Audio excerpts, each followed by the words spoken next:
Welcome back to Transform and Roll Out, Season 3, Episode 13.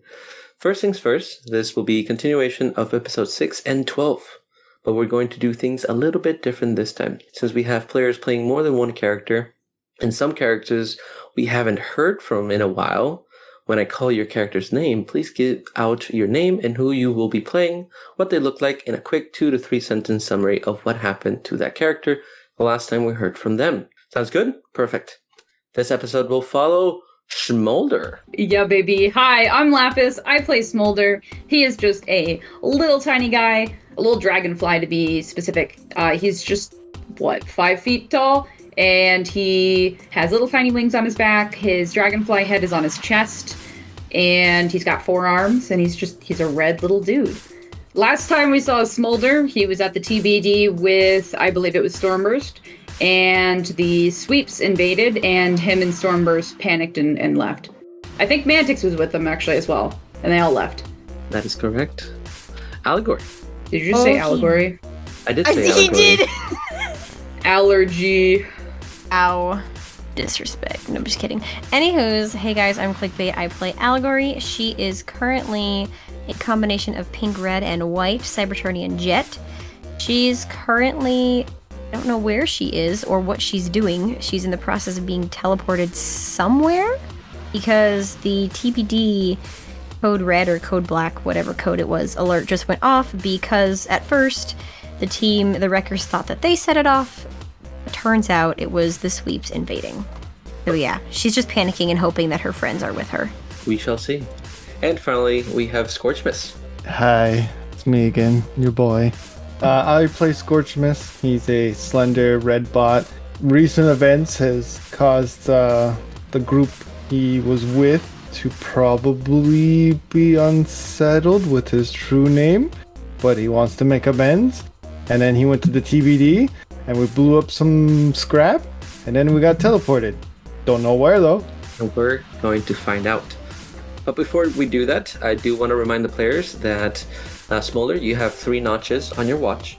Allegory, you have 1, and Scorchmas, you have 1 notch as well. And you do have the watches that will regain a notch every 24 hours. So, let's begin. I am Kilobyte. I will be your DM, your god, your Primus for this round. And I will start with another Time Bureau Department guide to traveling the multiverse. It is said the first bot that started running around exploring the vast sea of the multiverses made friends with several versions of themselves and created a union amongst them, sharing knowledge, technology, and stories. Although, as in the case in every scenario discovered afterwards, betrayal took hold, and this bot and many other versions of them were murdered by their evil counterparts. This is called the Befriending Dilemma, or TBD. Then, the Forget-Me Ray was born, and warnings to all new travelers were told of this story.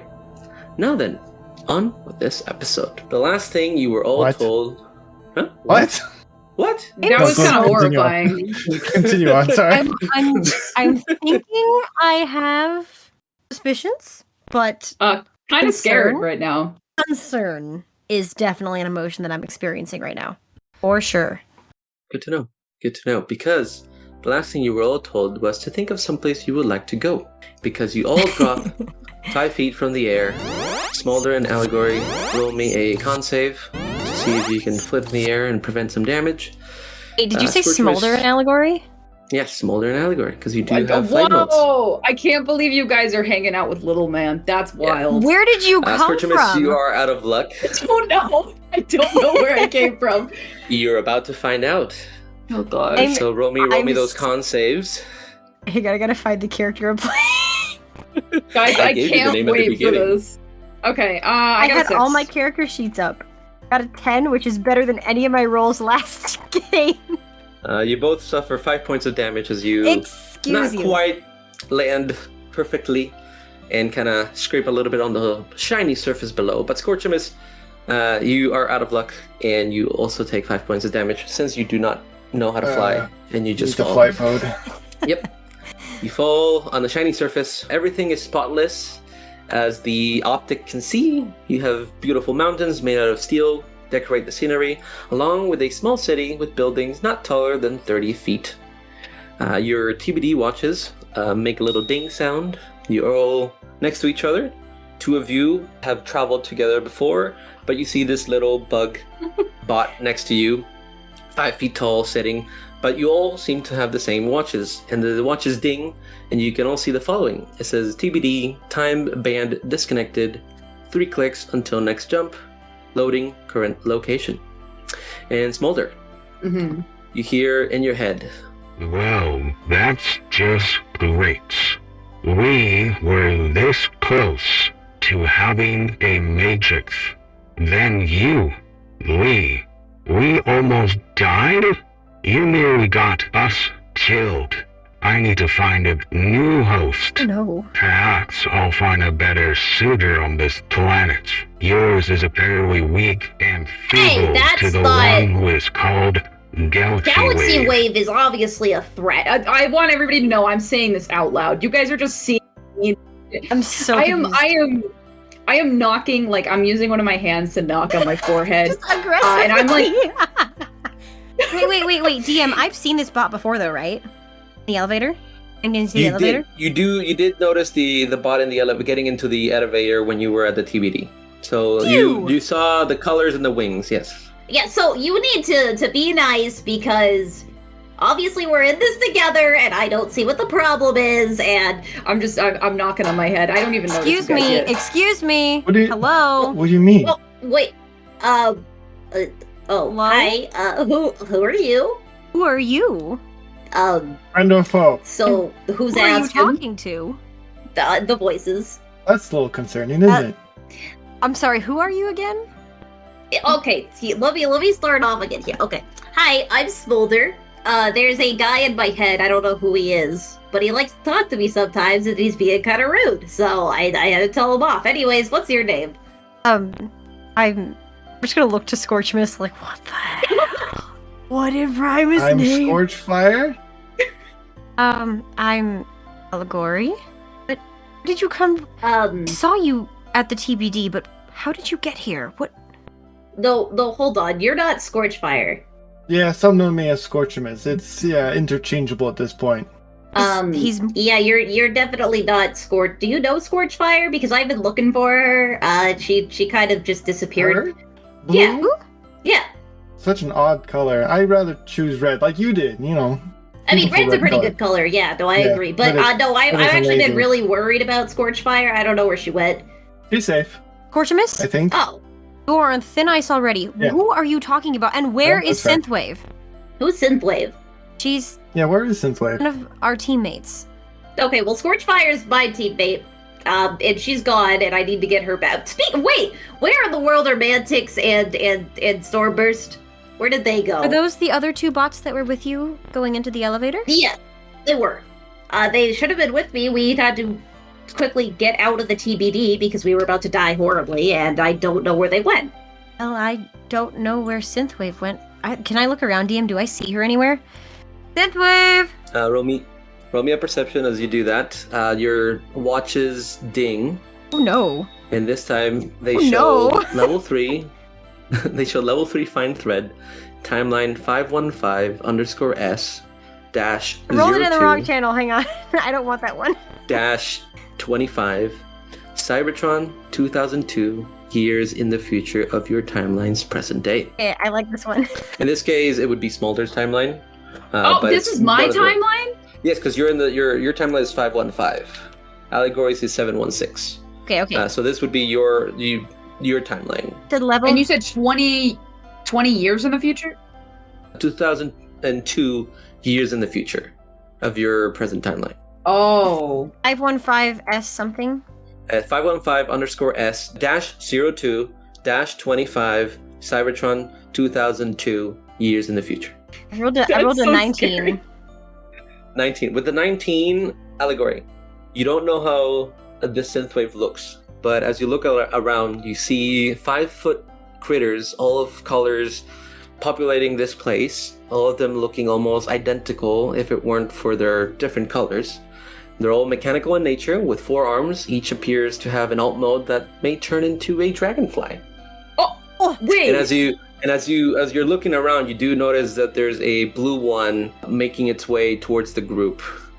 It looked like Smolder. They look like me. Why do they look like do me? Look like Smolder. Where?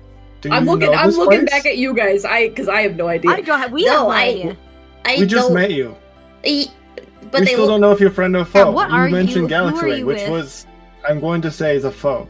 Oh, by the way, Galaxy Wave tried to. Actually, he did kill me. But I baited.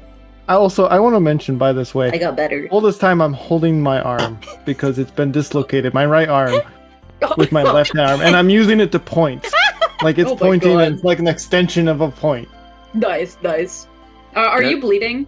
A little bit, probably. Can I'd like to lick my lips. Oh my god.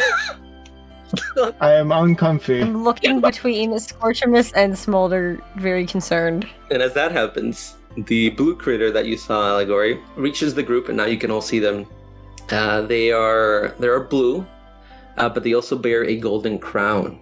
Gosh. And as they approach, they say, "Hi, King Smolder, ruler of Smoldertron, or Smolder World, as some have come to know it.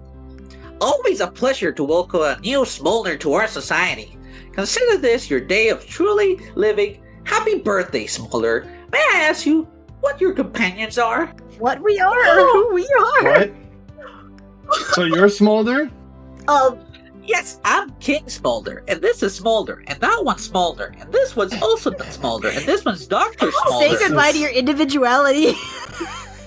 Oh my god, why are there so many of me? Scorchamus We're just all kind of Smolder. uses his extension of an arm to just facepalm. Wait, how are there so many of you? How are there so many of me? Where did we come from? As you say that, you hear the voice in your head goes, Oh, great. There's more of you. And this one thinks he's a king? And I thought you were the most annoying of all your friends. Whoa! Yes. Perhaps the tall Oh, no. red one Hey. would make for a better body. "You can't hear this, Scorchamus. It's all in I know, Smolder's I head." know. No. Oh, I could always change the color. He has some secrets. Or better yet, maybe the wrecker with the flight mode. That would be Aye. perfect. Stay away from Hey. my body. I am going to smack my head quite hard. I'm gonna bang it Oh my and see God. if You hear it a does. ding. Smolder. Yeah, I would like to. Does the voice Smolder. in my head No, say anything? Red Smolder, are you They- okay? They're Okay. silent. Dang. Yeah, sorry, the guy was being mean again. Did he stay? What was your He's- question again, Smolder? Oh yes, the how are there where? Why me? Brain shorts. Smolder's having a seizure. Dude, there's so much going on.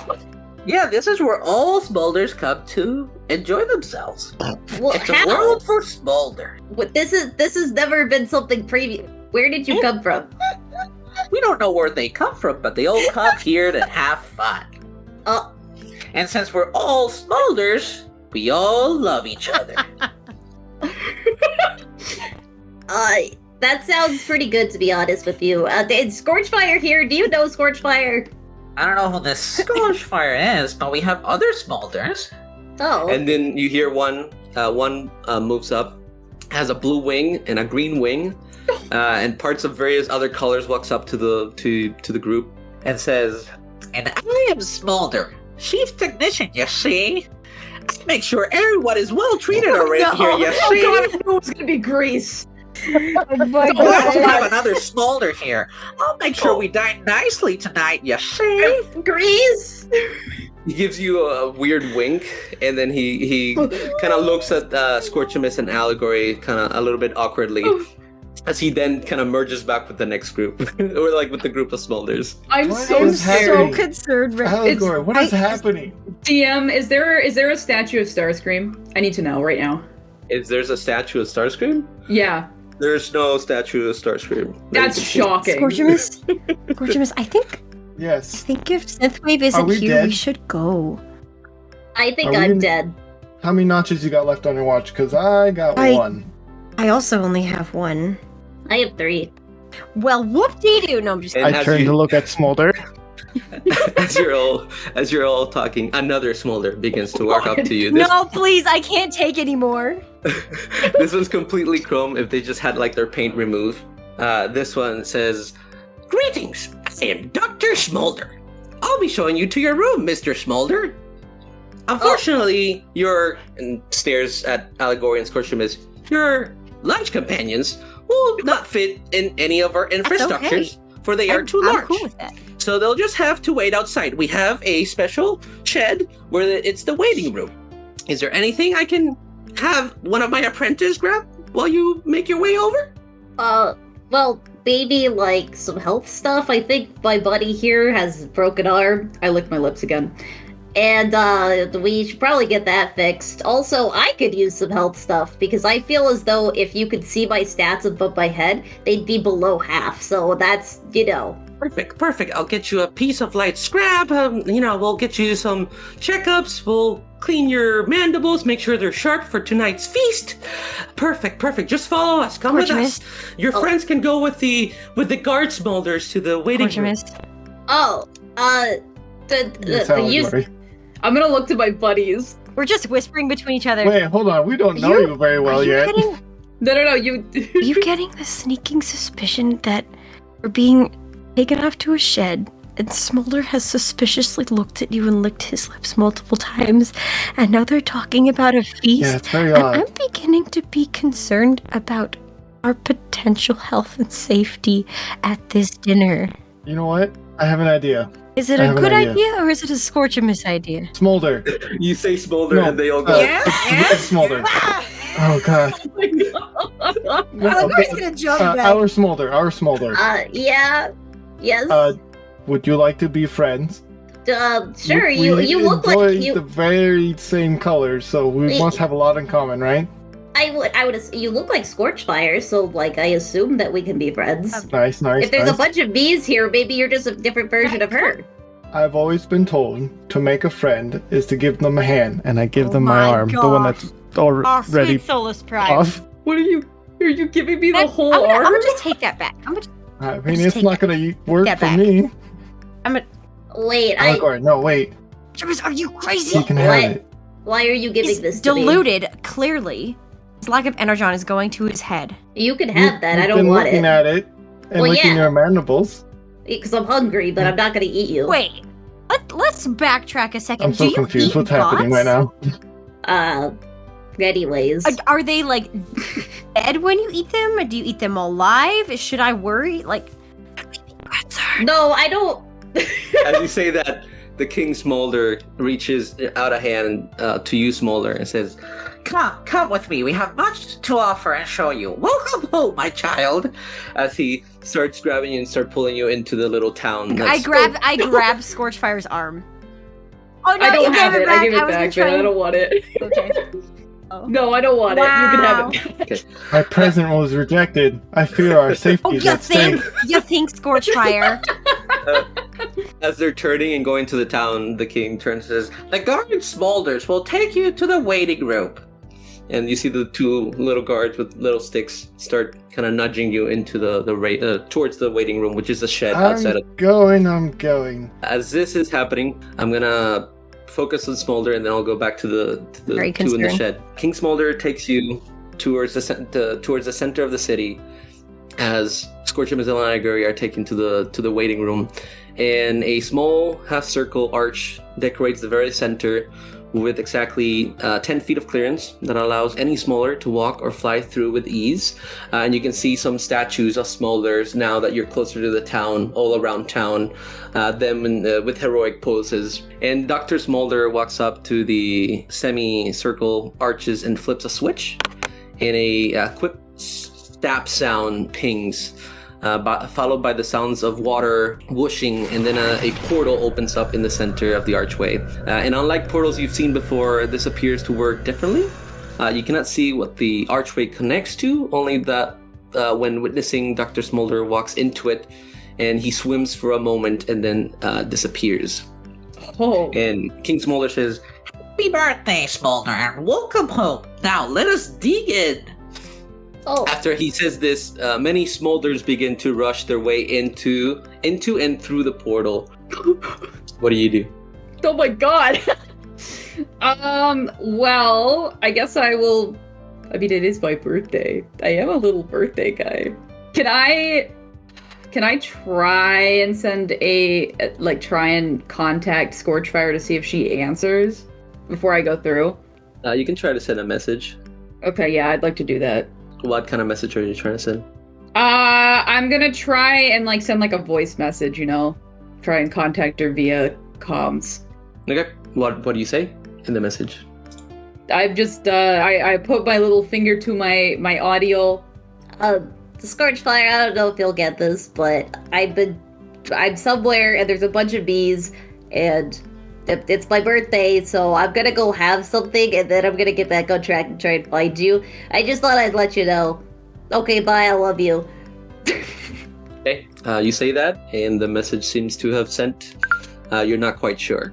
So it might have reached her, it might have not. Alright, I'm gonna jump through the portal. Okay, and as you jump through the portal, I'll switch back to Allegory and Scorchamus. The two little smaller guards take you to the waiting room. It's a squared shed, but it's big enough for bots like you. And as you walk in, it has a table, some sofas, and some drinks and food, so you can relax while Smolder is in the city. What would you like to do? No, don't sit down yet! What if it eats us? I'm gonna sit down. Scorchamus is just down. It's just suspiciously poke the sofa. You poke the sofa. It's a firm sofa. I'm a stand. I'll just stand. Okay, you stand in the room. I look around. As the two Smolder guards exit the room and the door just closes, and you can hear them kind of positioning themselves to guard the door. And you're now both alone. I think now might be the best time to talk. Does Allegory. the door lock? Roll me a perception. 12. With a 12, you don't hear a locking mechanism. That's rude. Hey, can I check for traps? You can roll me a sneak. I like that you think that Smolder would set traps. I don't know. I'm glad you think he's such a threat. Allegory, when you mentioned I should explain myself, I have a feeling we have some time to do that. I have a feeling you should start talking while I investigate around here and make sure there's nothing here that could kill us, eat us, or do anything of the sort. Because she says this, you can literally see her walking through the room, crouching and trying to see everything, and you're just sitting on the couch. Scratching my chin with my hand on my hand. Yeah. Well, I guess I should start in the beginning. Yeah, I think if you want me to. Okay, well, I was once known as Spitfire, a simple model that once advertised the latest Njax drinks in Iacon. But with the war between the Autobots and Decepticon, business was poor, and I was tossed around between jobs until I landed a gig being a model for the war. Every soldier was given a hologram of me to inspire them in battle. It was cute. Text below each of them read, "A slender bot worth fighting for." Then I got drafted, which turned out to work in my favor. Everyone knew me already and quickly moved up through the ranks. This caught the optic of the current Prime and wanted to test my skills by having me fight his mentor for the chance to be his. And for he could only have one, so that the rule of two would be preserved, for that is the way the Primean lineage is carried on. One master, one mentor to embody the knowledge of power, and so on. And I killed Orion, setting me in motion to be his heir.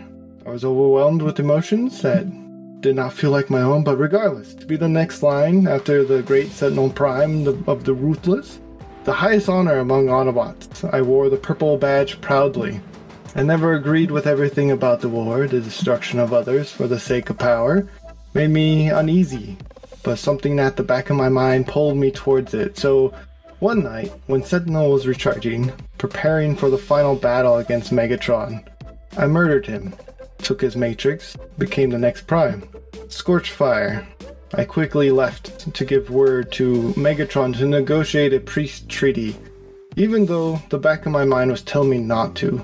But I was thwarted and captured by a mercenary called Crossboom, where I was then rescued shortly after by a Decepticon named Zephet and a mercenary named 16 Wheeler.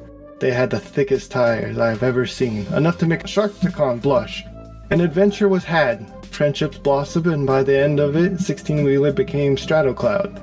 we made another Decepticon friend named Lady Wings and discovered we were all shadowplayed by a rogue Decepticon who called himself Shockwave, which turns out to be the one responsible for pulling at the back of my mind all those years and wanted the war to continue no matter the cost. Soon after, I returned home and we made peace on Cybertron, and all was well until one day, a voice whispered to me, asking me to join them and do their bidding, or they'll destroy everything I hold dear.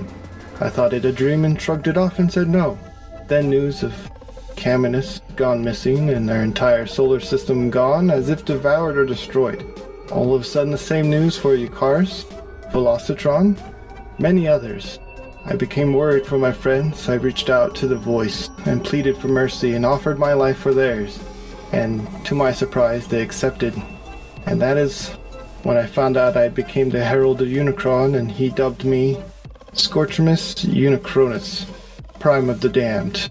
My Primus. When you hear that, you get a little bit startled, Allegory, but you did finish your trap searching. You didn't find Awesome. any. Love it. But with that, I'll switch back to Smolder. Smolder, when you step through the archway in the portal, you can sense the ooze, the liquid that's being generated from the portal. It appears to heal you as you go through it. So if you were damaged, heal yourself to maximum. Oh yeah. And you can continue to feel the gelatinous feel through it as you pop out on the other side. The moment you step out, your TV watch dings and displays the following: 491414518_K4. Cybertron. Current time as the previous timeline. So in the previous timeline was the 2002 years in the future from your timeline. Mm-hmm. And peering up to grasp your surroundings, you notice immediately the screams, the gore, and the feasting, as every smolder that came through before you and those who are still coming in behind you rush through the city of Iacon, smolders killing and gnawing on the citizens around you, energon spilling into the streets, fingers, limbs, and inner workings of what makes the average Cybertronian now decorate your every glance. Oh, wow. That's A swarm of smolders just devouring everything on Iacon. oh my god, like scraplets. What has happened? Oh my god. Dude, my little man is like standing there astonished because like he eats people, yeah. But man, he doesn't like chase people, like random people down and just rip them to oh my god, is that why there was nobody but smolders on that other time? Like, did they eat everybody? I don't know, but with that question, now we end here and we get to move on to part 2. What is happening? And with that, I give the reins back to our other DM, Onyx. So concerned. I am so. There is so much concern right now. Okay, I'm gonna. That's all I got. This is King Smolder, and we ain't for good. Welcome back. Good to be in the seat again for part 2 of episode 13 to transform I'm so and roll scared. out season 3. First things first, this will be a continuation of episode 6 and 12, but we are going to do things a little differently this time. Since we have players playing more than one character and some characters we haven't heard from in a while, when I call your character's name, please give out your name, who you will be playing as, a quick 2 to 3 sentence summary of what happened to them and that character the last time we heard from them. Sound good? Perfect. Because in this episode, we'll be following Stormburst. I am Kilobyte. I play Stormburst. He's a 22 feet tall transformer robot that's mostly orange with some silver limbs and black accent colors. He has an eye patch and he's a prime. He's Stormburst Convoy. And last time we followed him, he was in the TVD going up an elevator with Vector Prime, Mantix, and Smolder. And then suddenly the alarms went off and he was told to think of a happy place and got teleported out. Excellent. Wow. And I believe you have 3 notches on your watch. That is correct. Next up, we have a Mantix. What's up, guys? I am Clickbait and I play Mantix. Mantix is an ex-Decepticon seeker assassin. He is purple and black, and he's a big chunky boy. Right now, he is confused, not sure what's happening, grumpy as per usual, and just wants to get the gang back together and finish his mission. Perfect, and I believe you have 3 notches as well on your TBD watch. Yes, if I have gone somewhere, then yes. Yep. And lastly, Synthwave. Hi, I'm Hexamis. I'm playing Synthwave. Synthwave is a mint green and fuchsia helicopter rescue bot. She, obviously by the name, loves music, and last we were with Synthwave, she was also getting teleported out of the TBD because it was under attack, going to who knows where. Excellent, and you have 1 notch left on your TBD watch, if I'm not mistaken. You are correct. Alright, shall we get started? You shall? Yeah, I guess so. Do it. I'm Alright, so scared. I'm so scared. and as I was describing before, the last thing you were told was to think of some place you would like to go. Falling 5 feet in the air, but this time roll a con save to see if you guys can catch yourself, since you all have flight modes. Con save. 19 for me. Oh, you're rolling so good already, bud. I got a 13. I don't know, but I don't want to waste my rolls now. 11. Alright, Stormburst, being your second time teleporting using the TBD watch, and Synthwave. You've gotten used to how things work. Falling 5 feet in the air, you are able to catch yourselves and not take too much damage. Mantix, however, this is a little jarring to you still, and you take 5 points of damage falling down. 5? 5 points of damage. 5. That's a big number. You can take it, big boy. Shh, nobody else needs to know that. Looking around, the sky is clear, no clouds, and void of all light except that of this planet that you are on now. Sometimes flashes of red or yellow lightning go off in the distance, allowing you to see asteroids made of rocks and ice orbiting this planet. Large mountains and wreckages of debris scatter as far as the optic can see across the land. Pieces of skyscraper, chunks of rock, broken spaceships decorate your surroundings. A dead Titan missed both of its lower half and right arm, positioned in a way as if reaching for the sky. Every so often, the ground shakes, making your stance uneasy. What is going on in each of your brain modules? Yeah, this is not what I signed up for. This isn't the happy place I wanted to go to. That's what I was gonna say. I'm trying to analyze the location we're in and try to see what's around me. Wait, hold on. Synthwave is here? Or Scorchfire is here? Synthwave? Synthwave! No, just I was so Synthwave. confused. And Ice me. I lost track of Synthwave. which player. Which character? Okay, Synthwave. Okay, good. Stormburst, roll me a perception. I got a 3 for perception. Stormburst, with that 3, you take in your surroundings, but you don't see anything else other than what I described to you. Your TBD watch gives off nothing but static, as if there is a large amount of interference here. Well, I'll look at Mantix and be like, are you okay, Mantix? Have you been here before? Have I been here before, DM? No. I'm fine, and no, I don't believe I've been to this planet before. Do I recognize anything? And also, do I notice that there's another random bot who wasn't with us before? Yes, you do. And, who are you? Hello? Who are you? Where are we? I asked you first, and as if your audio receptors work, you would know from me just saying, I have no idea where we are. Well, tall, dark, and handsome, no need to be so mean. My name is Synthwave. She holds out her hand. Stormburst laughs when you say that. You're just gonna scoff at you and not take your hand.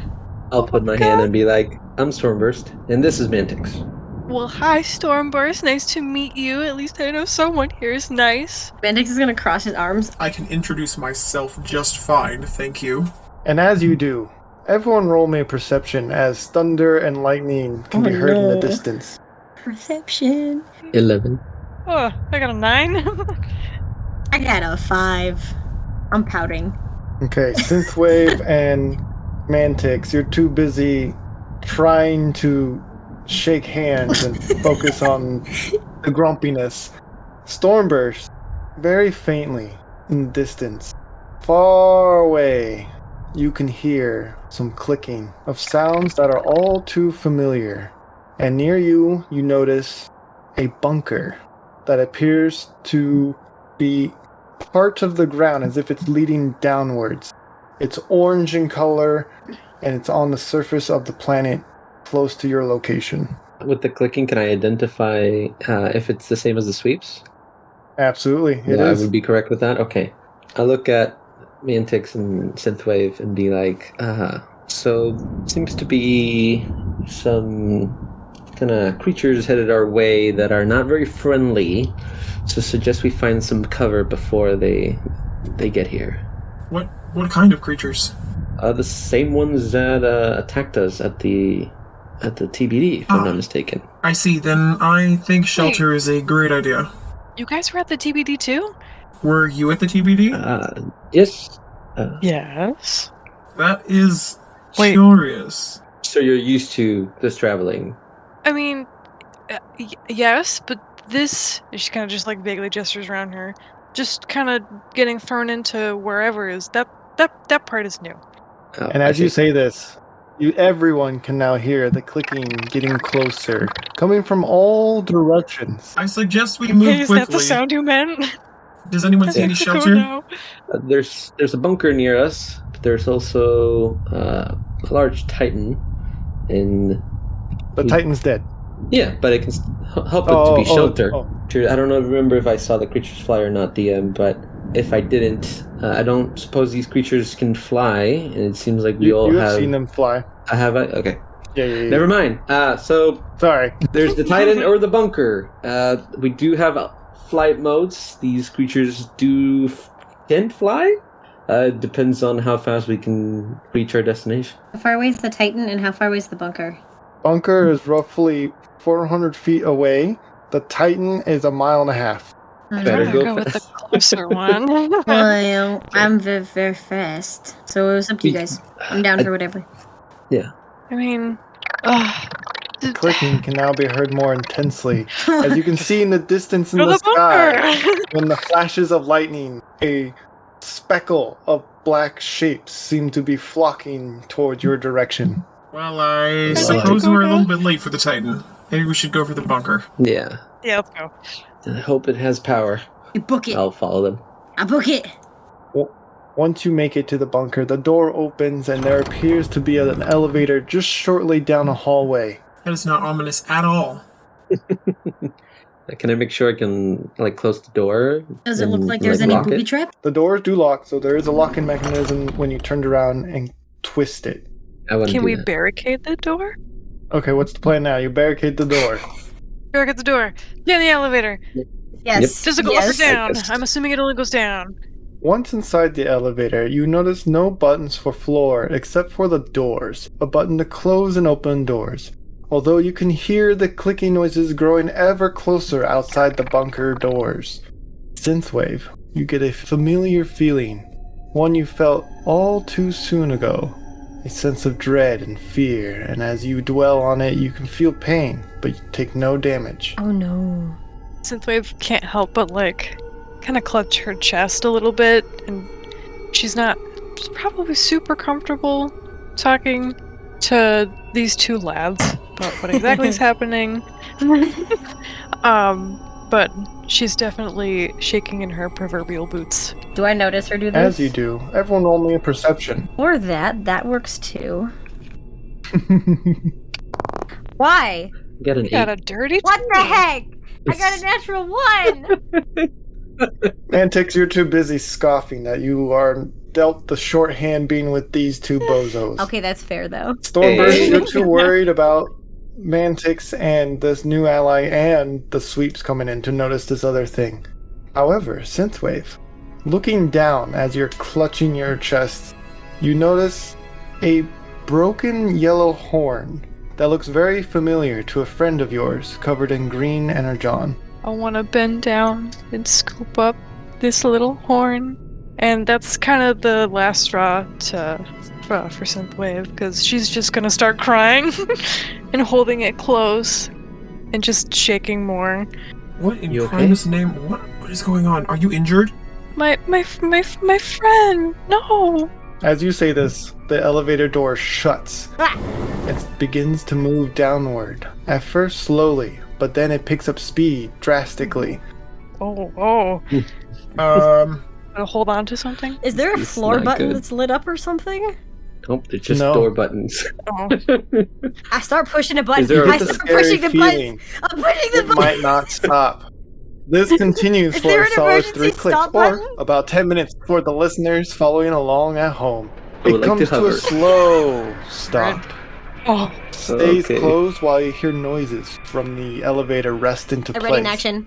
The doors open, and before you now is a dark bridge. No walls can be seen on either side nor ceiling. Darkness consumes everything but 50 feet in front of you on the bridge. You can feel a small draft of wind rushing from every direction. This is very scary. I still want to ready that action. Oh. Also, by the way. I'll do Okay, two. I'll yeah. take out my sword, my great sword. I've got my whip. Synthwave, I'm gonna press into the far corner of the elevator. you wait, and nothing happens. Only the gust of wind and the uneasiness of the elevator as if it might fall. I'm going to activate my whip and step out of the elevator and see if it grants me any extra line of sight and see what I can see. Yeah, I'll give you an extra line of sight. You can see now 100 feet in front of you on the bridge, but nothing else outside of that peripheral. Nothing but darkness. Can we only just... I'm assuming, like, if there's a bit of a draft, you might hear, like, a bit of the whistling of the wind, maybe, but Mhm. can we hear anything else? Roll me perceptions. Okay. I'm going to write notes. Right faster! I got a 19.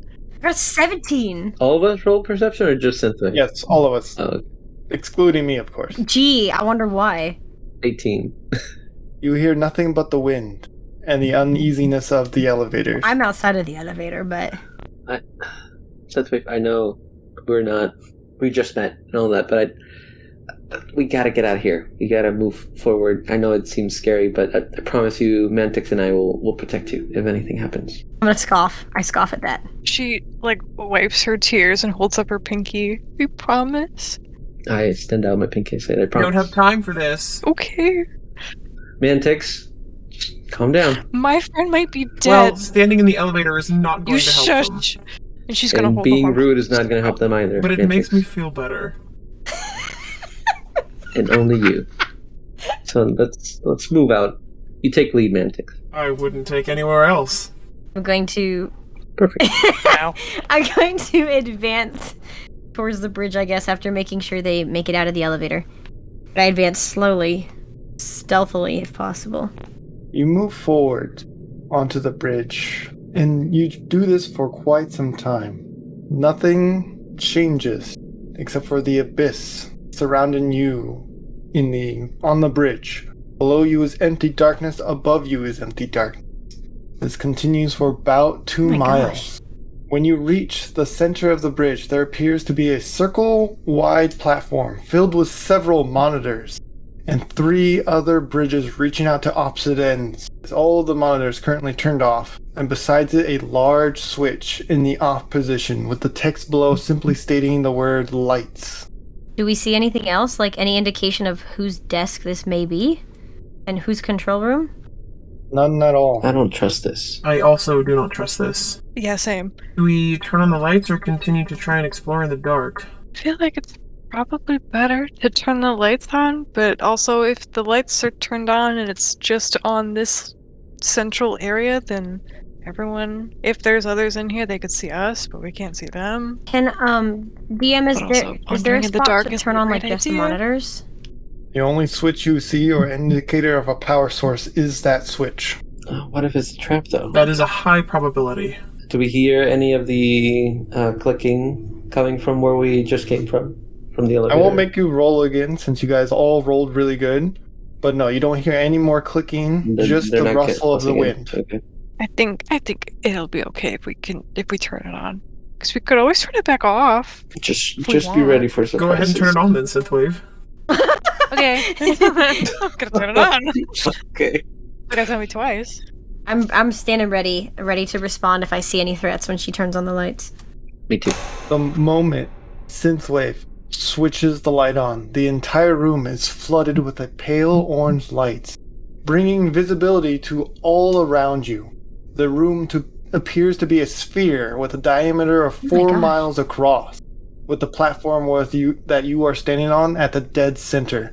Above and below, at the very edges of the room, are small circles that appear to look like exits at the very bottom and at the very top. Synthwave, however, your attention is drawn elsewhere. Translucent cables run all around the walls and down the bridge to the center computer. Blue liquid moves through them. Following the cables back to the walls, you now see the cause of your feelings earlier. Cross-summits, hung up and pinned to the walls. Some in mint condition, but most are damaged one way or another. Some twitching, others hang limp. Oh no. But all of them connected to these cables. Do we have any suspicion about what this may be about or who may be behind this, DM? I have an idea, I but have an idea, but I don't know if it would be in character at all. Stormburst might, Mantix won't. Not even after Synthwave won't. the whole stuff with the TBD? Synthwave will. She's not that smart. After being okay. Not with Mantix, no. Yeah. But you all hear a rumbling sound. Oh no. And the following words can be heard. Welcome to my domain, and a special welcome home to the Prime. Stormburst, have you been here before? I don't recall. Do I recognize this voice? No one recognizes this voice except for possibly Stormburst. A voice that trembles fear and remembrance of your timeline. It is Unicron. Oh no! Figured, but That's so much worse than what I was thinking. Unicron, we meet again? I guess we would call this a meeting? What do you want from us? You already took everything I had.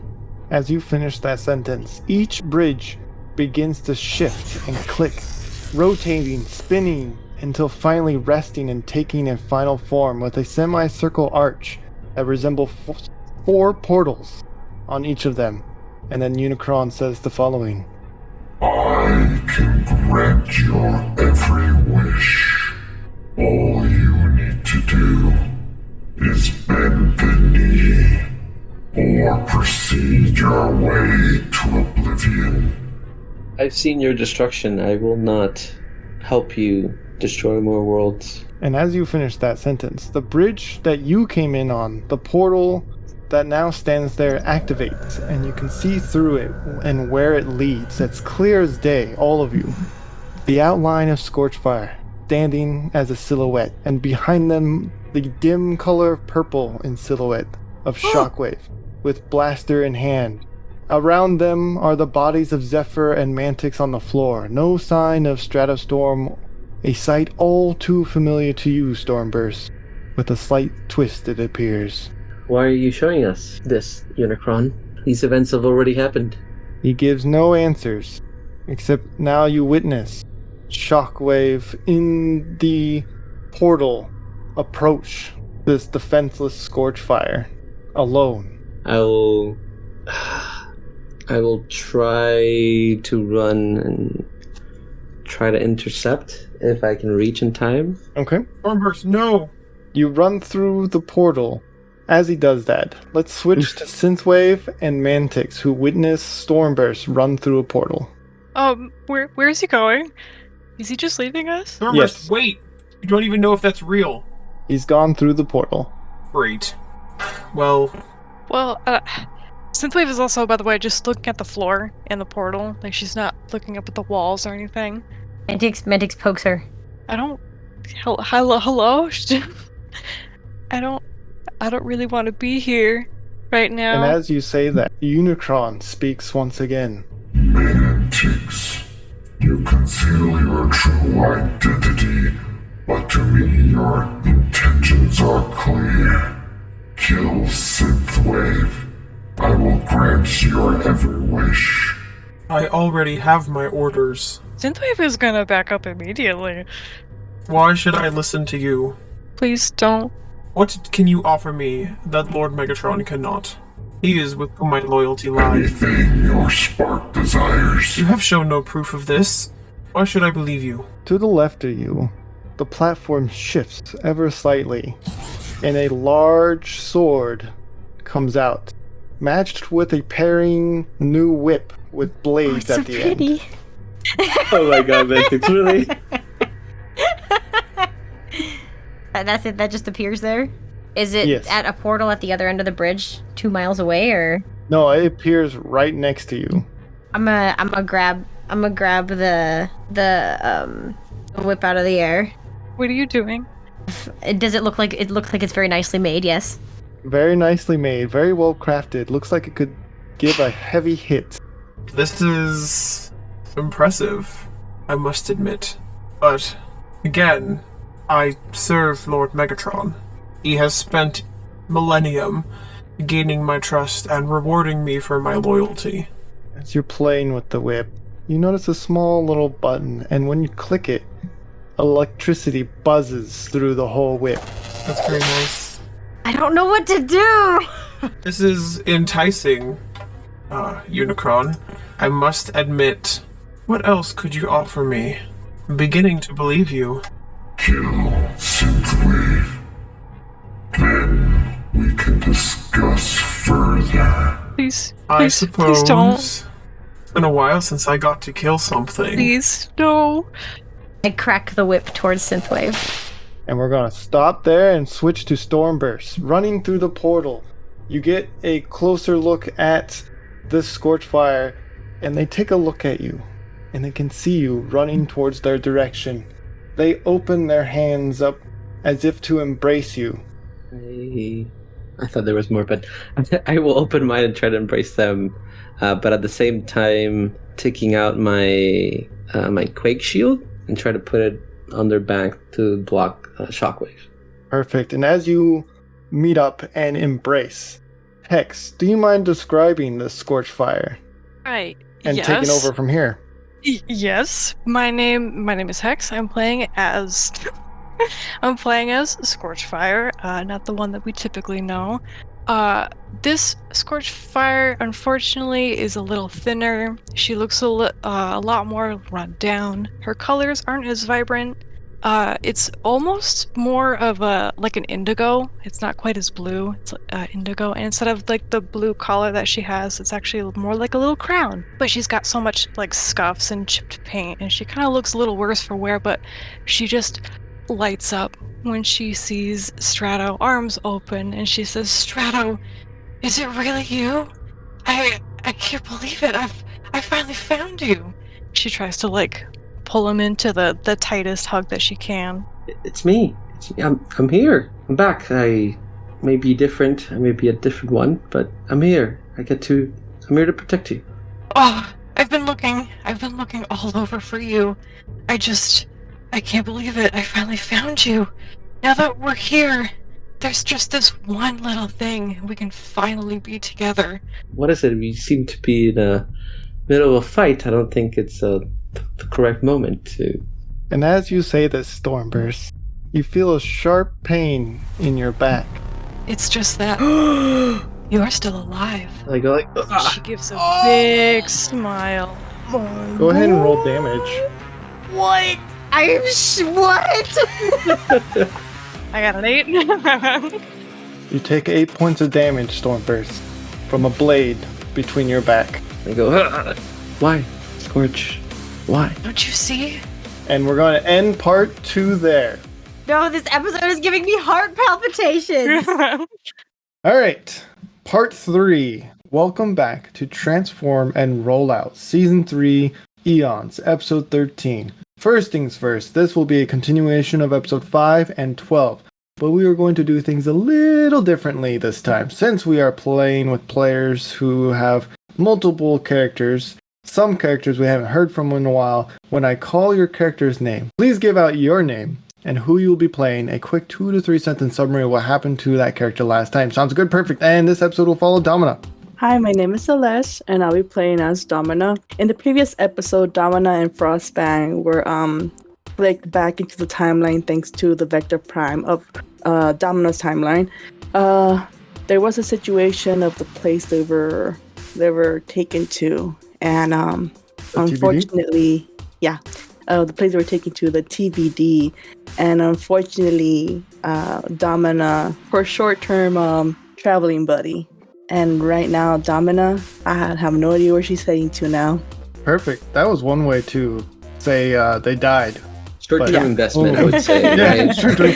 And Oh what my does God. Domina look like? Domina is a very big Cybertronian train. Orange, I was going to say blue for something. Orange, black, and white colors with double blades and double cannons. She has no insignia on her, but she does seem to have like a black stone on her chest instead.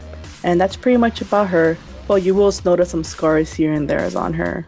Perfect. yeah, And if that's I Domino. recall, your TBD watch has 0 notches. Unfortunately. Okay. Let's see how this goes for you. All right. A Yes. flash of bright light, and you whomp, and you appear in the vast emptiness of space. Darkness consumes everything around you. Little white specks of stars in the background floating in the nothingness. Oh gosh. Primus. No, no, no, no, no, no. Your TBD watch dings, and you can see the following. TBD. Time band disconnected. 3 clicks until next jump. Loading current location. Okay, Domina takes a look at the watch, which it's very new to her, but thankfully the instructions, or at least the status, are very clear. But she's panicking internally due to the loss of Frostfang because she knows that she lost her. It's too much going in her mind right now. And as you drift in the emptiness of space, no planets or galaxy near you. It seems you're in between long distances. Your TBD watch finally indicates that you are in a level 2 course thread with the timeline of 515 underscore square root negative 01-11. And it says battery depleted. No more jumps left. Somewhere near the galaxy of Cybertron. Oh god. How am I supposed to charge this up? Okay. No. Domina, you've been stuck in so many timelines so many times before. Primus will guide you. Gotta think and calm down. So, Domina's just floating in space right now then, huh? That's correct. You're floating in nothingness. Okay. Then I believe that probably the only thing Domina can do is just wait in space, hoping, praying somebody can detect her. Her crew is no longer available. That's what she remembers. And the watch, it needs to be backed up. Could give me a moment to think. Right now she's pondering in space, floating around. No. Yeah, I'm gonna let you ponder in space for quite some time. Actually, you're gonna ponder in space. Where's my sheet? You ponder in space for about 3 cycles, which, if those humans following us on home, is about 3 hours and 45 minutes. All right. It's gonna be a risky thing to do. So, would Domina be able to use her, like, wait, let me see my sheet if I do have something like that. Mhm. Any way to connect the watch to wire it up to her cannon, maybe? To get some type of boost? Yeah, roll me an intellect. Oh, it's an 11. So you're able to look at the watch further, and you're trying to find a way to connect it to your cannon. Unfortunately, it doesn't look like it has any specific wiring to it. You're not able to disassemble it exactly, and you know better to do that, as it might backfire in some way. Yeah. And there's pretty much a known technology for her too. Yes. And as you're doing that, you hear a short burst of energy flash, and a blue ship comes out of hyperdrive with the lettering on the side that says the Blue Jay. Vast in size and beautiful as the optics can see. Whoa. Primus, you do answer in every universe. And this is followed by an unknown message being received on an open proximity message channel that says the following. This is 8-Wheeler, captain of the Blue Jay. Need a lift? That would be much appreciated, please. I've been stranded for a little over 3 cycles, I believe. The Blue Jay moves forward and continues to its rear hatch, and it drops, revealing a ramp and a bot standing at the end, reaching out a hand to you, Domina. Killbite, do you mind describing what this bot looks like? Yes. 8-Wheeler is a 22 feet tall bot, mostly black with some silver limbs and some yellow detailings. They have an eye patch on their left eye, and they have a blue optic, and they have a big cannon on their back. Oh, on their eye patch, they do have a mercenary badge because they are a mercenary. Dama, what do you do when you see this? She pretty much doesn't have any choice, but she does reach out for. Oh wait, how close are they now from her? They're like right up to you. You just need to float towards the ramp and take his hand if you want to go in. Oh, okay. So yeah, she'll float towards them. Do I use a roll for No, I won't make a roll for this. Okay, but she knows it's better to be picked up by them than to be stranded there for a few more hours. I mean, when Primus sends a ship, you take it. So Damina gently reaches out for the other bot, trying not to hold on too roughly since she's pretty much bigger and has like sharp digits too. So she does reach out her big robot woman hands towards him.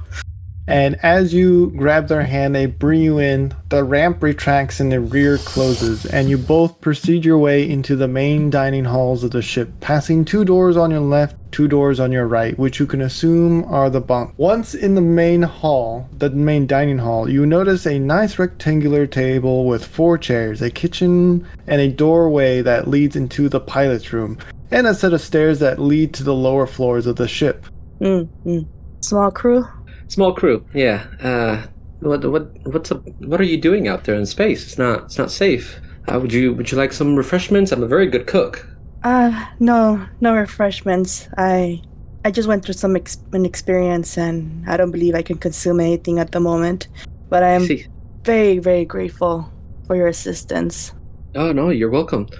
Please take a seat. Take all the time you need. I was just headed on my way back to Cybertron. Oh, Cybertron. What is the status of Cybertron at the moment? DM, what is the status of Cybertron at the moment? What would you like the status of Cybertron to be? That's a big question. You only get asked this once. I mean, the watch didn't say anything yet when it was in space, so I don't want to take any risks. Okay, I say it's closing the end of the days of the war. I guess I'm not talking in character. Well, Cybertron is the war is still raging on, and I'm trying to get as job as I can, bringing aid to those in need. Don't let my mercenary badge fool you. I no longer do that. I got help. I have some friends that have helped me, and now I work for the good guys, if you want to call them like that. I'm here to bring aid and support the front on Cybertron. Oh, no, your insignia didn't bother me. It's understandable at times during war. You just can't simply pick a side, or at times you just can't stand one once you actually see the leadership or the members of both teams. Sometimes you want to stay neutral but want to do something, survive for the next day too. It's understandable.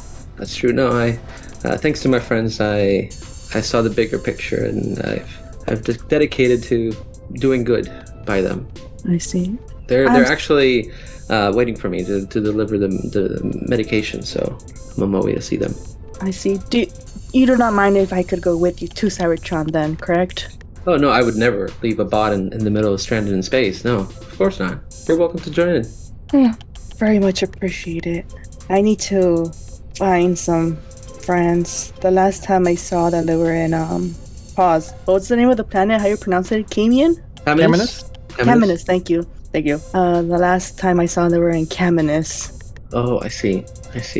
Caminus has been lost to us. It's one of our biggest war sites, war fronts, if you want to call it.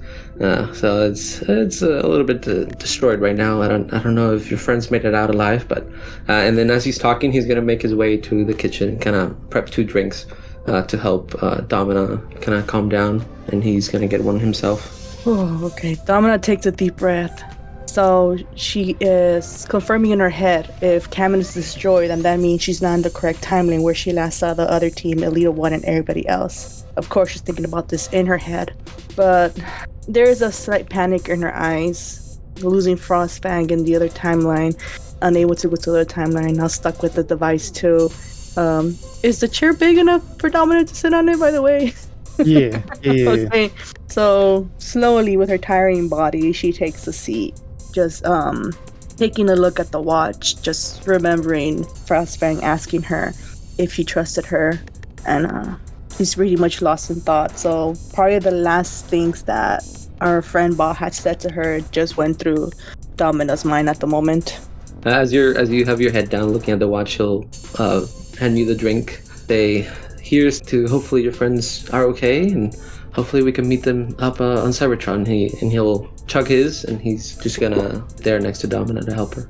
The cup is probably tiny in Domina's hand, but still, she lifts it up gently and takes a drink too. Probably takes it all down in one sip.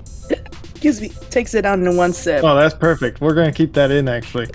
You're already drunk? That was beautiful. That was beautiful.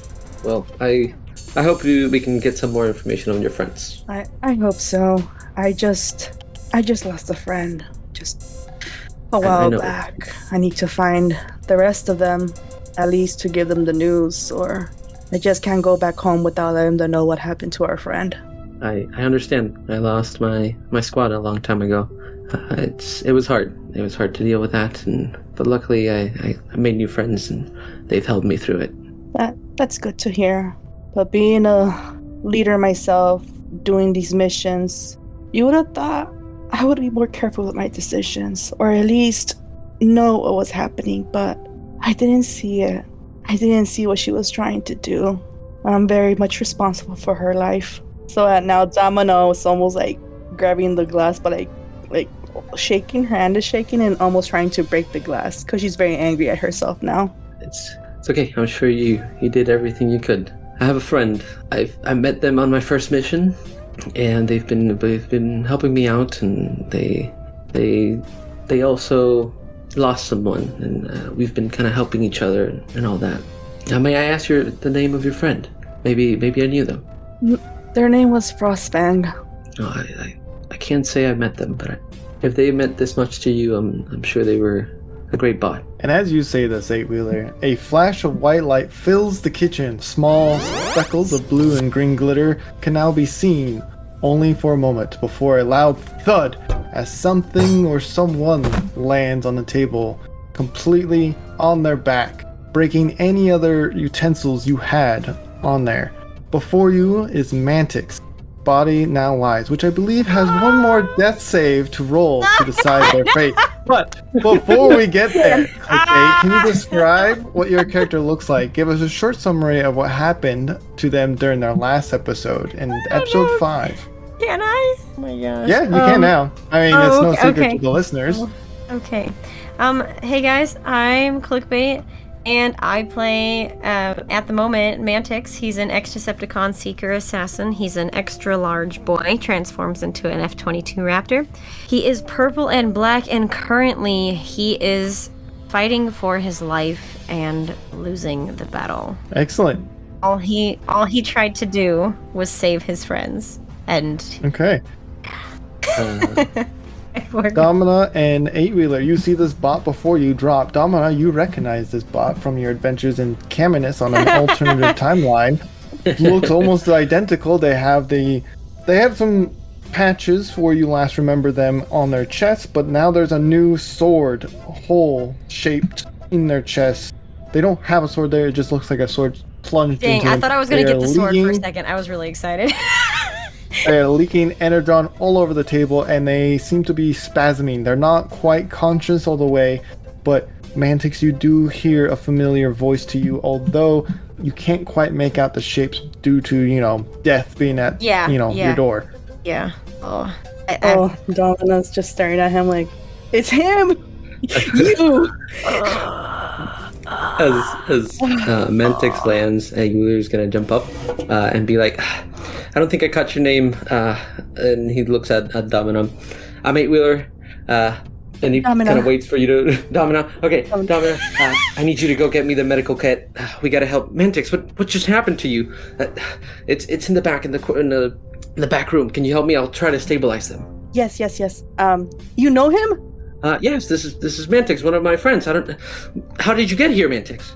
So Domina's gonna go off and find the first aid kit. Medikit. Okay, Domina, you run down there. Which room do you go down to? Oh no. There's 4 bedrooms. She'll try the first door to her left. First door to your left. Okay, roll perceptions as you open this door. Okay, let me see my perceptions. Yeah, I don't think it's that good. Oh yeah, it's a 0. Man. Where's the dice rolls? Okay. And actually, roll it for me twice and take Okay. the lower number. Okay. Oh man. Oh, it's 1 roll. Okay. 1. Oh. Man. With a 3, No. you feel your vision getting a little loosey-goosey. What? I think that's the phrase. Little blurry. But you're trying to shake it off because you have important things to do right now. You open into this room. You find it dark and hard to see, but you hear a quiet scuffle sound. But before you, in the center of the room, is a defibrillator. Oh no. Okay. So now Domina doesn't even notice the thing, right? Scuffling in the room. You don't quite pay too much attention to it, but you do hear it. You could be the door when you open it making the wind sound. It could be 8-wheeler in the other room. Yeah. Okay. So You're Domina not sees a quite sure where defibrillator, it right? came from. Okay. So she's just gonna go in there and grab it. Okay, you grab it. Okay. But as soon as you do, you hear a voice unfamiliar to you, behind you. Oh no. Oh no. I went to the wrong room. I am fire. I am death itself. I am Emberfang. Oh no. And as you turn, before you stands a large red bot that looks very oddly familiar to Frostfang, but more masculine, with a much deeper voice, with orange-tipped wings spread out as you see him swinging a club towards your cranium. Roll a con save with disadvantage, please. Man, I'm rolling the bad ones today. Do I hear any of this commotion, DM? Yeah, I'll switch to you in a second. Oh, I just wanted to know if I heard somebody. Yes, you can Okay, hear 1 it. Yeah. and 2. With that 5, you take the lower number. You see the club hit you square on the noggin, and you slowly slump to your left as you slowly go unconscious with a loud thud. And then Dang. mere moments later, we're going to switch to 8-wheeler. 8-wheeler, you're trying to stabilize Mantix on the table. And you hear a small sliding, and you see Emberfang coming out the other room, dragging the large woman with a club in the other hand, struggling a little bit, but slowly succeeding, and he turns to you with a small nod. I look at him and I nod back. I say, "Good job." As I want to lean in towards Mantix so that Mantix can hear me, and I want to say, "I've been looking for you." As I stab him with an electrical blade in the jugular. I want to cut the cord in the jugular. Little son of a glitch. It's lucky she's Okay. unconscious. Roll damage for me, Wait. and we'll see what happens. 23 damage. Sweet 23 Solus damage of Prime, electrical wait. Electrical damage damage, to, yes. Wait, it's to electrical Mantix. damage? It's electrical It is damage. electrical damage. When bamboozled. What happens, clickbait, with electrical damage? Nothing. Nothing happens with electrical damage. Are you sure about that? No. Oh my god. Wait. I know what happens. Yeah? What happens? It heals me. Jeez, the suspense. I just don't know by how much because I'm stupid and didn't write it down. You are immune to electrical damage, and when hit with an electrical attack, you heal for XD4, where X is half your level rounded So up. 7. So go ahead and roll those. And you can remove your death saves because you are up. 18 with a bunch of ones. Let's see. I can't. Oh my god, you got 3 ones. I know. I got like 3 ones. So do I wake up to that? So you wake up to it like a jolt of energy popping up, and you come to your, like, you're seating on the table now. But I'm going to let 8-wheeler go one more time because it's going to be a surprise round on you. Yes. Did I hear what he said to me? Yes. Hope you did, because I... Okay, 8-wheeler, you can go ahead and do your thing. I would like to use my greatsword and use the blunt edge and try to hit them in the back of the neck Okay, to kind of knock them out. That's an 18. Does an 18 hit you? Me? Mantix? Yes. Yes. My AC's 14. Wow. 2 points of damage because both ones. I was scared for a second. Okay, That's for the great. sake of storytelling, this is not going to kill you. It's just going to knock you out temporarily. 2 points Yeah, of damage sure, to knock buddy. you out. Yeah. Wow. I would never kill you. Okay. Wait, that whatever he does. Wait, what did With what the did he blunt do? force trauma I hit you with the blunt edge of my greatsword in the back of the to the That's back rude. of the neck. Yeah, I don't get to knock roll you a back save out. against that. No. Well, I'm not gonna kill you. I'm just gonna You're end just getting this up the right table. Oh my Yeah. god. You don't even see it That's coming. fair. Mantix, you do see before you get knocked out, Domina on the floor being dragged by this red-winged creature, and your vision fades to black. We end here. Oh my gosh. Welcome to part 4 of episode 13, and welcome back to Transform and Roll Out Season 3, Eons. First things first, this will be a continuation of episode 6. But we're going to do things a little differently this time, since we have players playing with multiple characters, some characters we haven't heard from in a while. When I call your character's name, please give out their name and who you will be playing, and a quick 2 to 3 sentence summary of what happened to that character last time we heard from them. Sounds good? Perfect. Alright, this one's going to follow Scorchfire. Hi, my name is Hexamis. I'm playing Scorchfire. She is a blue and like neon blue flame bot, turns into a fancy dancy sports car. Last we left Scorchfire, she met another version of herself and then was abruptly, and this is putting it nicely, abandoned. Let's get started, and if I remember correctly, you have no watch at all. I have been robbed. That is correct. Alright, so you are in Red Robin, the spaceship, I believe. Tell me what you're doing. Yeah, I'm waking up to ash and dust. No, I won't sing that song. Waking up, hopefully not too groggy, immediately sitting up and remembering the last thing that Scorchimus had said to me, and immediately patting myself down and checking everything that I have, realizing that I don't got no watch. Am I missing anything else off my person? Did he take the Forget Me Ray? He didn't take the Forget Me Ray, actually. He took a picture that you used to hold with you of the crew. No. Is that it though? That's it. Okay, cool. He took important stuff, but also joy. Well, first things first, I'm scouring the ship immediately on the Red Robin and checking to see. Not sponsored, by the way. Yum. If I assume he's not here, but I still want to check like all the rooms, make sure that maybe he didn't leave anything behind, or maybe he left a note of some kind. As you go through the room, I'm not going to make you roll because you have all the time in the world right now. You find an airbrush, and you're going through and you're exploring this land-bound ship, which you find a power switch, but yet to switch it completely on, a few cases of energon for healing, some scrap metal, a digital map that'll only turn on once you flip the ship's switch. Okay. Is it obvious that the ship would have power if I were to turn it on? Yes. Debating if I want to. But it doesn't look like it's gonna go anywhere, if that makes sense. It just I power remember for the engine. Yeah, it's pretty run down. Yeah. She's seen better days. Oh yeah, long time ago. I'll take the risk. I think I will turn it on, actually.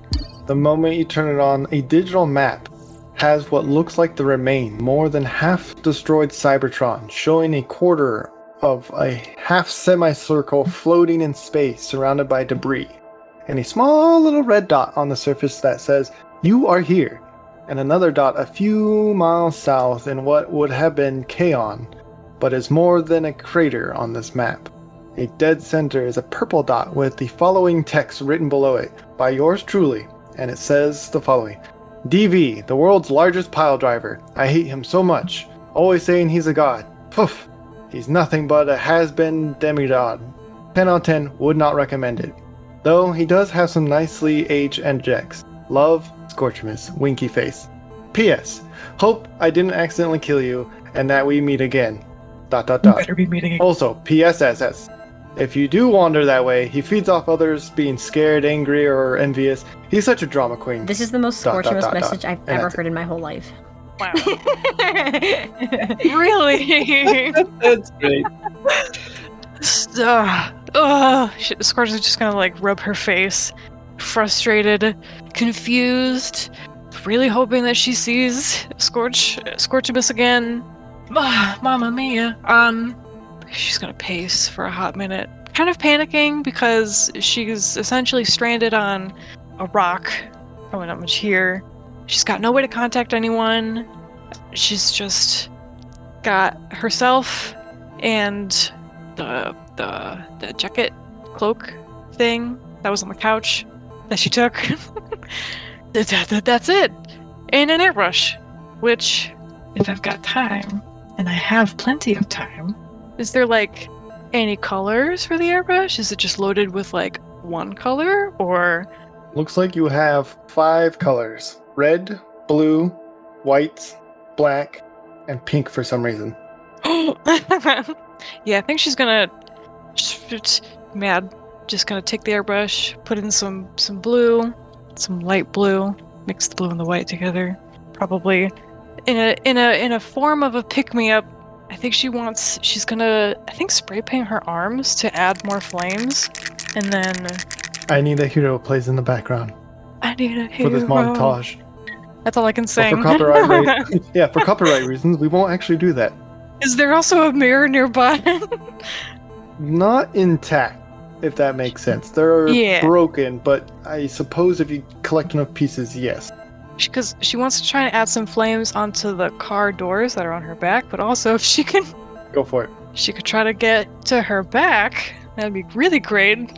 Back might be a little tricky. Dang it. I'll stick with the flames on the car doors. Okay. These pick me up. And then I think, is there any energon left?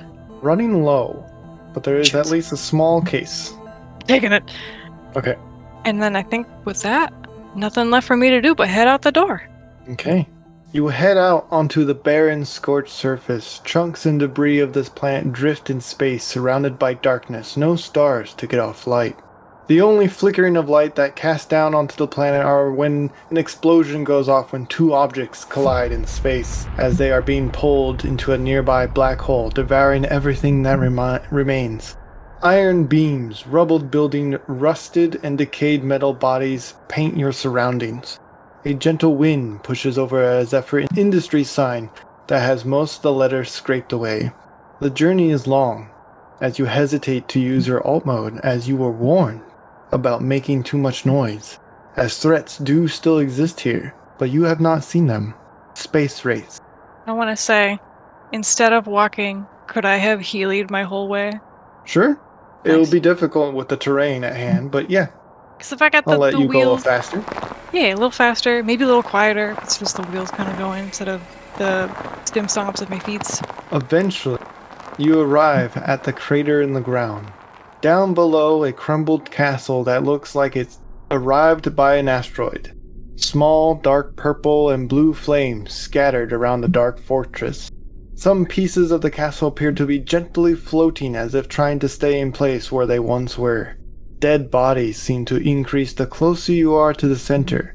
Half of them sweeps, like those you've seen before. The other half appear to be odd hybrids of mechanical life forms with organic horns protruding from their bodies. All dead, all motionless, still, and grayed. What are you thinking? Yikes, well that ain't good. That's not great. You said that the castle had flames on it? I'm sorry, I was like half taking notes at the same time. Okay. Small, dark purple and blue flames scattered all around. I look at my flames. I look at the castle's flames. Well, maybe I'll fit right in. I want to like shimmy my way down the crater wall. I love it already. Gotta slide in. As you work closer, you hear a disembodied voice.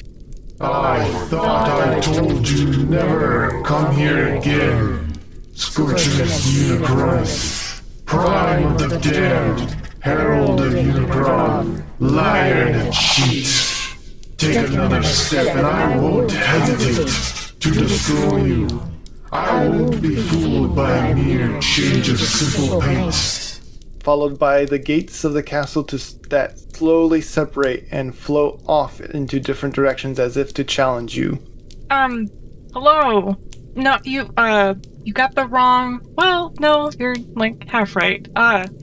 This is another version of Scorch. It's actually Scorchfire, Prime of the Beaten, not the Damned. Scorchamus. Also, what did you say about his full title? Wait, hold on, back up. She's just gonna keep sliding. Did you? Scorchus Unicronus, Herald of Unicron. He didn't tell me that part. I'm the same bot, technically, from a different timeline. So, same name, sort of, but not the same. It's confusing.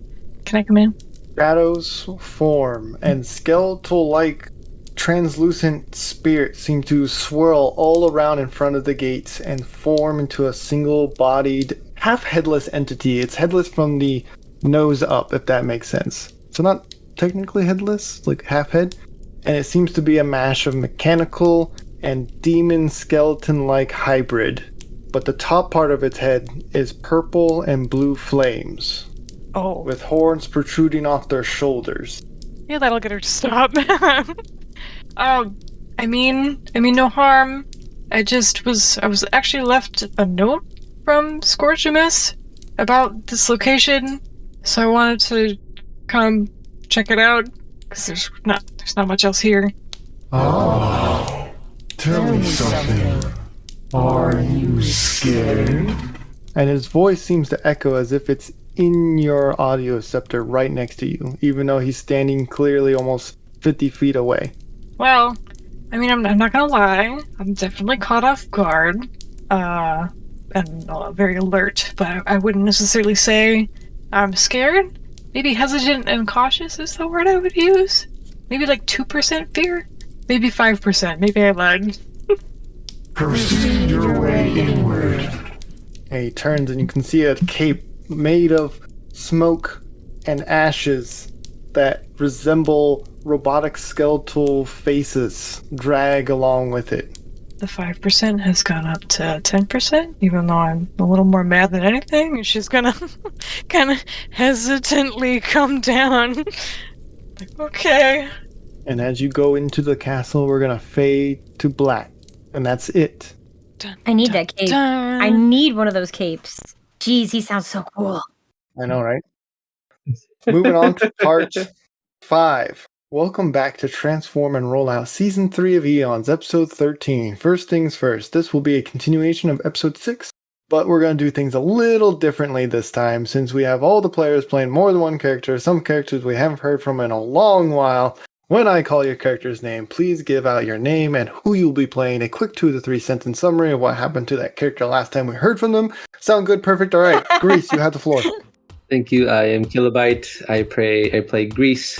He's a 5-foot minicon. He has multiple colors on his body because he has multiple parts from different bots that he's collected. He has a big chin and he smokes a cigar. And last time he was giving a speech because he had become the Grand Superior Baron, Elite High Supreme Air Commander, President of Velocitron, and the sweeps attacked and he got knocked out.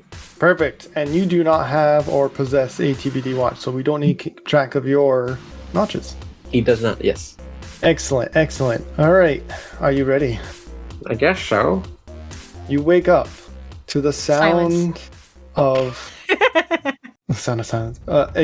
What sounds like a tin cup being ran across some bars. In a cell, alone, you notice your mannequin wife in pieces, missing some pieces. But in the cell next to you, a green giant, roughly 40-ish feet tall, is hunched over, sitting down, and using one of their hands and dragging a cup across the bars. Unfortunately for you, Grease, it seems to be within your mold or whatever or whoever made you put in that bolt in your mouth once again. Yes. What do you do? He is angrily screaming at the giant to stop making that ruckus, but all you can hear is but since he can't talk, in the meantime he's trying to fix oil as much as he can. Elephant noises toot, and he puts down the cup and puts out a hand through the bars into yours, because he's also in a cell adjacent to yours, and he puts 2 fingers as if he's trying to get you to come towards him. I go and inspect the cup. How close do you get to the bars? Close enough so that I can kind of tippy-toe and see into the cup. Does that make sense? So, yeah, that's close enough for him to reach you then. Oh no. He takes one finger and he shoves it underneath your lower jaw and twists it, loosening the bolt. Like all the way out, or is it like hanging now from my... Just a little bit, because he needs to rotate his wrist a couple more times, but he's trying to show you his intentions. Okay. I'm assuming that hurts. So Grease would definitely be like, ah! Ah! And can he talk, or is he still... He'll mumble. Still mumble? So he'll mumble angrily, trying to tell them like that hurt and that he understands now, and he'll try to move a little bit forward, but all that the giant hears is... A soft elephant growl is heard, and you see him being even slower and more gentle and twist his wrist a few more times until the bolt pops right out. And then he sits back down and puts both his arms on his knees as if he's scared. Well, thank you. I can speak again. What is your name? My name is Grease. Yes, say? Elephant noise. Do I understand the elephant noise? Absolutely not. Okay. Do I know what an elephant is? Well, I did transform into one. Yep, you did, so I'm assuming you do. Okay. Well, I shall call you Elephant, because I can't understand you. Do you know how we can get out of here? Elephant noises. I see. Would I be able to fit through the bars? No. No. They're just small enough that you can't. Is there a vent in my cell by any chance? Absolutely not. Oh, man. Ooh. I have magnetism. Can I push the bars out? Oh, what do you got to roll for magnetism? It says you can pull or push metal creatures or objects up to 100 feet. Creatures must roll a constitution save. If they roll 13 or lower, they are pushed or pulled, disengaging them from combat once a day. I will roll the bar. Does it make a what or higher? 13 or lower. If they roll 13 or lower, they are pushed or pulled. Okay. The bar rolled a 4, and you are able to bend them outwards for a large enough gap for just you. Me? Okay. Well, it's only once a day, so I can't do it again. That means oil can't come with me. Oh, oil's in pieces. You just take her one piece at a time. Yeah, but I wanna... I'll go to the giant and be like, I'll be right back, buddy. Let me go get the keys. And he'll try to walk sneakily to where he might assume the guards might be. Roll perception. 15. With the 15, you hop out of the cell and you look around. It is pitch black. You can see 50 feet within front of you, and there seems to be you're in a hallway. On either side, cages hang from the ceiling and on the walls. None of them appear to have any keyhole, as if they forged the prison cells with you inside, with no intent of taking you out. I see. I have a thing in my document that says I have upgraded X-ray vision. Can I use that and try to see through the walls and see what I can see around me? Sure. What you got to roll? I don't know how I got it, but I have it. I think you got it from a sweep that you killed. I see. What? You? I'll just let you activate it and it will just work for a short amount of time. How's that? Okay, yep, that works. Okay, you put on your sweep optic to allow you to see through walls. All around you, familiar face. That's the joke I did that in my head too. It's just so good. Through the walls, you see an armada of sweeps roaming around in other rooms. Nothing but danger. And beyond the other room to your left, well, I'll say that was on your right, to your left, seems to be a smelting room where they take the prisoners in their cages and drop them into a mighty smelting pool. That doesn't seem to be good. And there's no vents in this place. I can't hide out for a day and try to get the other one out. Oh boy. I'll go back to the giant and be... So, good news and bad news. Good news, you're still alive. Bad news, I can't get you out because there's no keys. Do you have strength that you can help me bend the bars? The elephant gets up to as high as it can stand, grabs each bar, and begins to pull. Let me roll their strength. Try to help him. They rolled a 17. They pull the bars apart and they step out with you. and they toot their horn with excitement.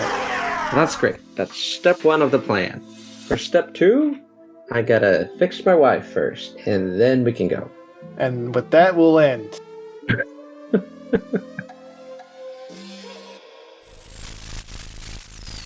We see only darkness, vision blurry, but as we begin to focus, we can hear chirping sounds as sweeps, dragging in corpse, leaving a trail of bright green energon, their lifeless body inching forward with each pull, then resting a moment as the sweeps prepare to begin the next pull cycle. This continues down a dark hall of orange and gray. The body thuds with each turn, a crack as their yellow horn breaks off inside an elevator, before finally reaching their destination, an empty room made of red pulsing large vein, the orange floor painted with what's left of the corpse energon. The sweeps let go of the body and bow their heads as they slowly walk back a few feet to give their master, Unicron, room to work with their corruption. Shall I make you into a simple sweep? No. Galaxy Wave is testing my patience. I shall require a rival to keep him in check. The room lights up with flickering red lights. The lifeless body at the center of the room begins to lift into the air. Wings torn, missing limbs, wires and cords are drooping. A green grid pattern begins to form, engulfing the corpse. Unicron continues. Frostbane no more. All that you are, all that you were, and all that you will be belongs to me. Their body begins to contort. Limbs begin to regrow and all wounds retreat. Colors begin to return, but not the icy blue we all remember. No, an obsidian purple with red-tipped claws as their hand emerges through forearms made of dragon heads. New pale red horns burst through their skull and curve downwards. Gray wings arc back as their optics open wide, revealing the void only filled with a crimson circle in each. They drop to the ground, blanketed by their newfound wings. Behold, Scourge the Tracker. Now prepare for some uninvited guests. I shall rip out the optics of our enemies and feast on their sparks. All shall fear me as they should. Most excellent. We begin to fade to black. Hey everyone, this is Onyx. We wanted to let you know we need a little more time to both process and schedule the next few episodes, but instead of delaying the next couple episodes by a whole month, we will instead delay the Q&A for 1 week, then delay episode 14 by week. Then we'll follow the regular schedule going forward. But, as always, you will still be able to get these episodes early on Patreon. Trust me, the second half of Eons is worth it. Okay, I think that's all for me. Till all are one.